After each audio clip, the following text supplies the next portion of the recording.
তোমার চোখে বলে আমাকে আমি হয়েছি দিবানিশি।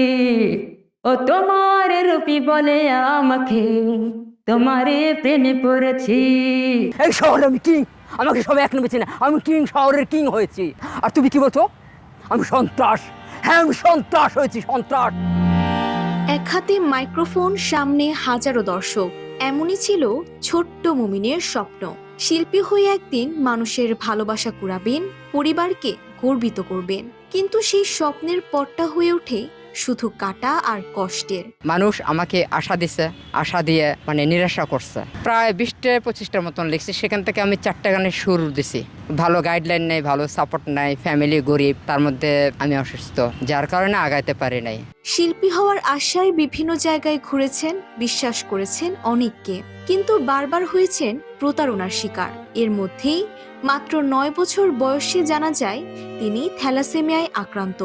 সেই দিন থেকেই যেন বদলে যায় পুরো জীবন। এত প্রতারণার শিকার হয়েছি যে মানে বলার মতো না। কিন্তু আমার ফ্যামিলি জানতো না যে আমি এত প্রতারণার শিকার হয়েছি। ফ্যামিলি বলতে আমি আমার বোনের কাছে থাকি, বোনের কাছেই মানুষ হয়েছি। বোনটাই আমাকে চালাচ্ছে কোনো রকম, অনেক কষ্ট করে।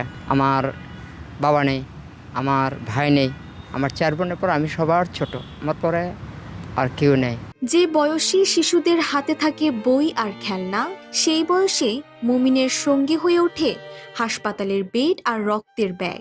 বেঁচে থাকার জন্য একবার নয়, দুবার নয়, এ পর্যন্ত তার শরীরে দেয়া হয়েছে 41 ব্যাগ রক্ত। আপনারা জানেন না, আমি থ্যালাসেমিয়া রোগে আক্রান্ত।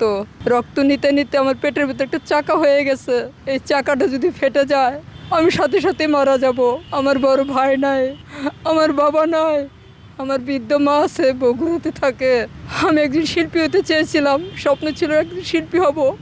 কিন্তু প্রতিভা আছে, কিন্তু ভালো গাইডলাইন নাই, ভালো সাপোর্ট নাই। আপনারা একটু আমার পাশে এসে দাঁড়ান।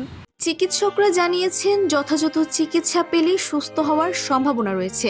দিন আনে দিন খায় এমন একটি পরিবারের কাছে এই অর্থ যেন আকাশ ছোঁয়া। আমার থ্যালাসেমিয়ার কারণে আমার হার্ট ইনফেকশন হয়ে গেছে পায়ের। আমি এখন ঠিকমতো সবাই উপরে হাঁটতে পারি না। আমার চিকিৎসার জন্য 50 থেকে 60 লক্ষ টাকা লাগবে। আজ মুমিনের সবচেয়ে বড় স্বপ্ন আর মঞ্চে ওঠা নয়, বেঁচে থাকা।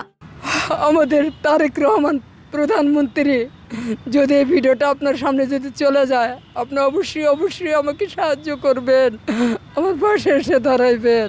একজন স্বপ্নবাজ তরুণের গল্প এটি, যে এখনো বিশ্বাস করে মানুষ মানুষের জন্য, আর সেই বিশ্বাসই হয়তো তাকে ফিরিয়ে দেবে এক নতুন জীবন।